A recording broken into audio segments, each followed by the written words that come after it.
Astronomers using NASA's Hubble Space Telescope have found a jet propelled through space at nearly the speed of light by the titanic collision between two neutron stars, which are the collapsed cores of massive supergiant stars.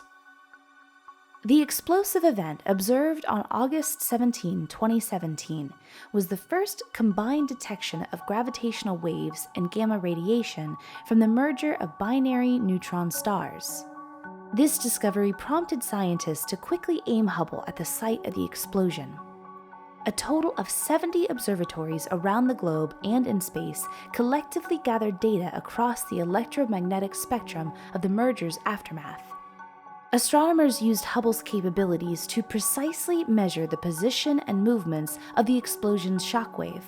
They were trying to see how the shockwave's physical properties changed over time. Combining Hubble observations with that of several other telescopes allowed researchers to pinpoint the explosion site 130 million light-years away. The data suggests the blast shockwaves traveled along a narrow beam confined by powerful magnetic fields.